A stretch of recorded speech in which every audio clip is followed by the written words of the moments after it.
कहने का मेरे प्यारे साथियों, हम आपको अभी कुछ शब्दावली बताएंगे, जैसे प्रतिकृतिकरण, जिसको इंग्लिश में कहते हैं रेप्लिकेशन। प्रतिकृतिकरण या रेप्लिकेशन, जिसका नाम दूसरा शब्द डुप्लीकेशन भी कह सकते हैं। अब प्रश्न आता है कि आखिरकार प्रतिकृतिकरण क्या है। ये हम आपको समझाने जा रहे हैं। आखिरकार प्रतिकृतिकरण क्या है। तो प्रतिकृतिकरण का मतलब होता है, डीएनए के अंदर ऐसी क्षमता होती है कि वह अपने जैसी हूबहू दूसरी कॉपी बना लेता है।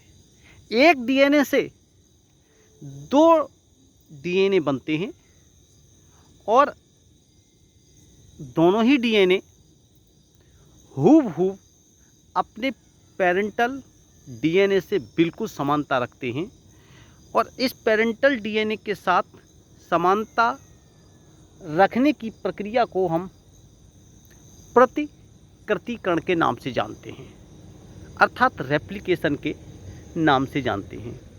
तो इसके लिए सीधा सा हिसाब है कि डीएनए के दो रज्जुक, जैसे दो रज्जुक होती हैं, उदाहरण के तौर पर अगर हम आपको बताएं, जैसे बिजली का तार एक दूसरे से इठा हुआ है, उसी प्रकार से दोनों रज्जुक होते एक दूसरे से सर्पलाकार वलय के रूप में लिपटे होते हैं और वो दोनों रज्जुक खुलते हैं। जब वो खुलते हैं तो एक प्रकार से देखो इस प्रकार की संरचना बनती है। ये जब खुलेंगे, ऊपर के तो आपस में लिपटे हुए हैं, नीचे से इस प्रकार से खुल जाएंगे। खुल जाएंगे तो इसको कहते हैं रेप्लिकेशन फॉर्क, प्रतिकृति द्विशाख। रेप्लिकेशन फॉर्क अर्थात प्रतिकृतिकरण दो शाख। इसका तात्पर्य क्या है?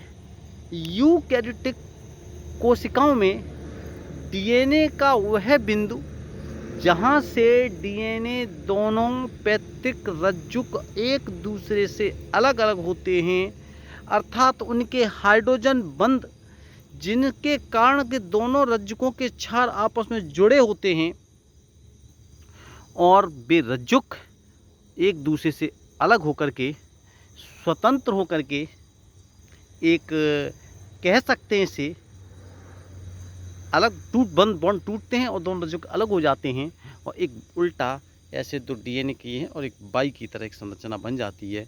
इसी का नाम रखा है रेप्लिकेशन फॉर्क और इसका तात्पर्य रेप्लिकेशन आप समझ गए होंगे। आनुवंशिक सूचना डीएनए के अंदर अपने जैसी ही दूसरी कॉपी बनाते हैं। इसको हम डीएनए का अर्ध संरक्षी गुण या सेमी कंजर्वेटिव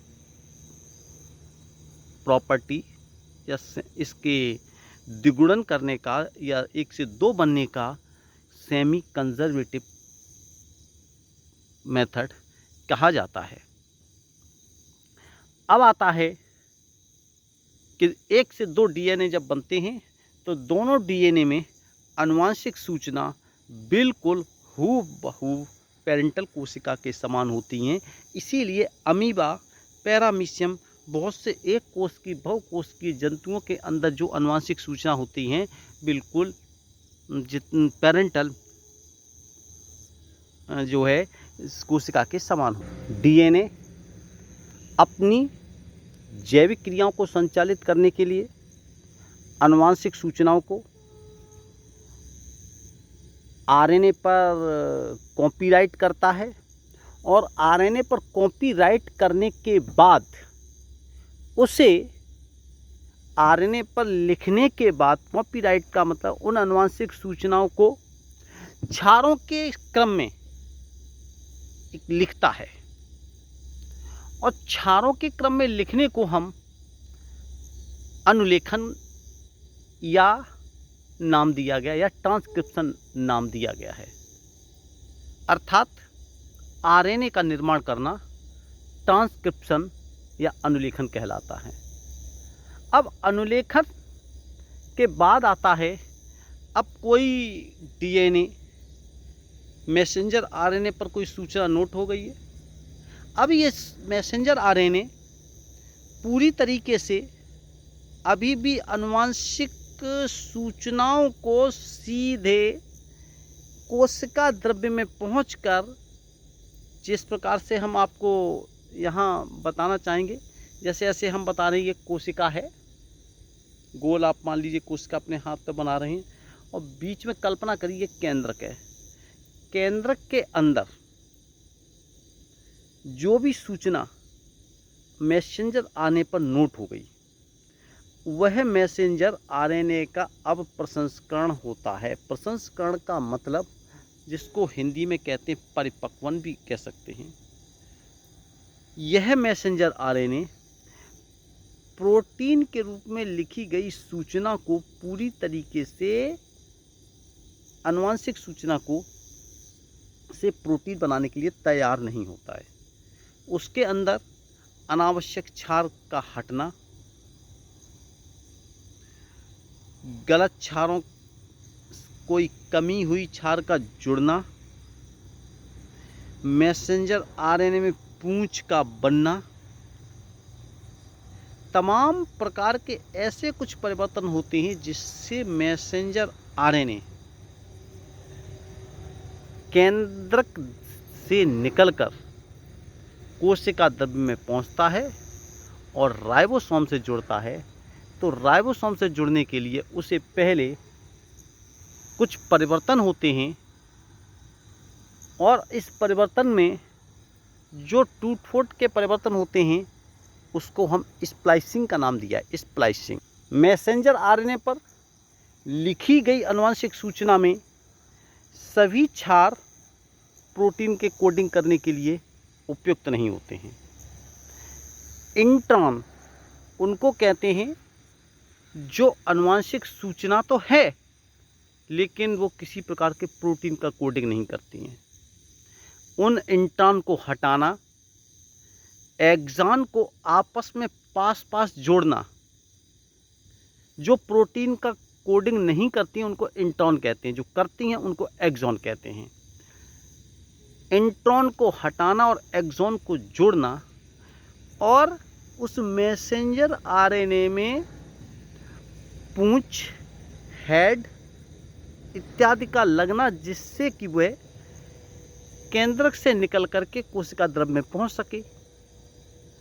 और जब केंद्रक से निकल करके वह कोशिका द्रव्य में पहुंचेगा तो इस प्रक्रिया को हम स्प्लाइसिंग के नाम से जानते हैं। इसमें उसका पुच्छन का अर्थ तो होता है पूंछ का लगना, हेडिंग में तो हेड बनना, और बाकी के बीच में होते हैं उनमें आनुवंशिक सूचना। इस प्रकार से आनुवंशिक सूचना राइबोसोम के साथ जुड़ करके प्रोटीन की कोडिंग के अनुसार प्रोटीन का निर्माण करता है। अब प्रश्न आता है, ये तो हमने आपको बता दिया इन स्प्लाइसिंग, अब हम आपको बताएंगे ट्रांसडक्शन। ट्रांसडक्शन एक प्रकार की ऐसी प्रक्रिया है जिसमें जीवाणु भोजी के साथ कोई जीन जोड़ दिया जाता है और फिर वो दूसरे जीवाणु में जाकर के उस जीवाणु के डीएनए के साथ जुड़ जाता है। तो जो दूसरा जो डीएनए बैक्टीरिया है या जीवाणु है, बैक्टीरिया भी कह सकते हैं इसे, जो दूसरा जो बैक्टीरिया है उसके अंदर कुछ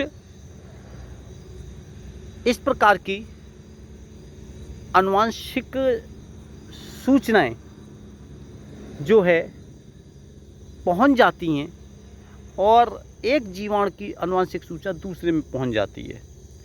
कहने का मतलब जिस जीवाणु में जो आनुवांशिक सूचना नहीं थी वो दूसरे में पहुंच गई। इस प्रक्रिया को हम ट्रांसडक्शन कहते हैं। ट्रांसडक्शन की प्रक्रिया कहते हैं। अब अगला पॉइंट बताते हैं, ट्रांसफॉर्मेशन क्या होता है।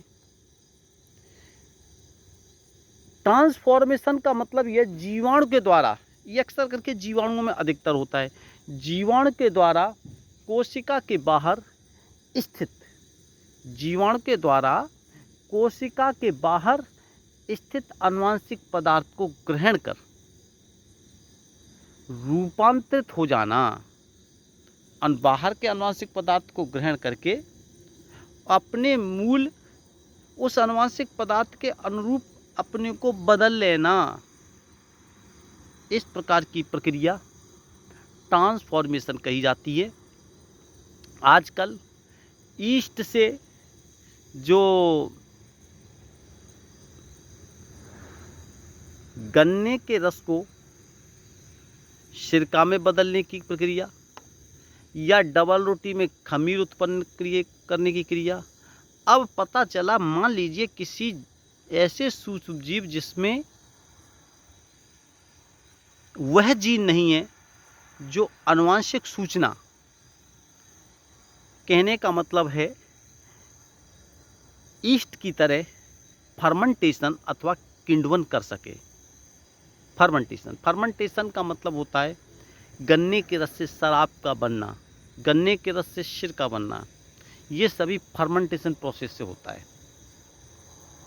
ऐसा जीन ही नहीं है जो फर्मेंटेशन कर सके, लेकिन अगर उसके अंदर ऐसा जीन प्रवेश करा दिया जाए, ऐसा आनुवांशिक पदार्थ किसी भेज दिया जाए और भेज देने के बाद उसके अंदर वह लक्षण आने लगें, तो इस प्रक्रिया को हम ट्रांसडक्शन के नाम से जानते हैं। अब आया ट्रांसफॉर्मेशन। अब आता है ट्रांसलेशन। आनुवांशिक सूचना जो मैसेंजर आरएनए पर लिखी गई, फिर मैसेंजर आरएनए का परिपक्वन हो गया। मतलब आनुवांशिक सूचना लिखने के बाद उसमें वो परिवर्तन जिसके कारण वह केंद्रक से निकलकर राइबोसोम के पास तक पहुंच जाए, तो इसके लिए आवश्यक है उसके अंदर मैसेंजर आरएनए में कुछ न कुछ परिवर्तन होते हैं, जैसे हेड का बनना, पूंछ का बनना, कुछ अनावश्यक क्षारों के क्रम का हटना, उपयोगी क्षारों का पास आना। इसको हम प्रोसेसिंग का नाम दिया है। कहने का मतलब इसको हम कहते हैं प्रोसेसिंग। तो ये प्रोसेसिंग होने के बाद मैसेंजर आरएनए राइबोसोम से जोड़ करके प्रोटीन का संश्लेषण करता है, और अर्थात यही प्रोटीन कोशिका के अंदर उपापचयी क्रिया अथवा जैविक क्रियाओं को संपन्न कराती है। अब कैसे कराती है, इस बात का अध्ययन जैव रसायन अर्थात बायोकेमिस्ट्री के अंतर्गत पढ़ते हैं। यहाँ पर हम अगला पॉइंट बता रहे हैं, ट्रांसपोजन। अगर डीएनए का कोई खंड खुद एक स्थान से दूसरे स्थान तक, एक कोशिका से दूसरी कोशिका में जाने में सक्षम हो, तो इस वाली प्रक्रिया को ट्रांसडक्शन के नाम से, ट्रांसपोजन के नाम से जानते हैं। बॉवेल हाइपोथाइसिस क्या होता है? बॉवेल का मतलब तो डगमगाहट। हमने इससे पहले ये बताया था कि अगर किसी डीएनए पर, थोड़ा हम चित्र के द्वारा आपको बताना चाहते हैं और मैं समझता हूँ कि शायद समझ में आपके आएगा। चित्र के द्वारा हम आपको दिखा दें, जस्ट लाइक इट। ये आप चित्र देख रहे हैं और इधर चित्र देख रहे हैं। ये इस चित्र की सबसे बड़ी बात ये है कि जो आप देख रहे हैं अनुवादन की प्रक्रिया है, और इस अनुवादन की प्रक्रिया में ये देखिए, ये तो टोपी कैप बन गया, आरएनए का प्रसंस्करण हुआ, पूंछ बन गई, बीच के क्षार जो हैं प्रोटीन कोडिंग का काम करते हैं। तो AUG तीन क्षारों के क्रम को इसको प्रारंभन कूट कहते हैं, और ये केवल मैट मतलब मेथियोनॉन एमिनो एसिड की कोडिंग करता है। इसी प्रकार से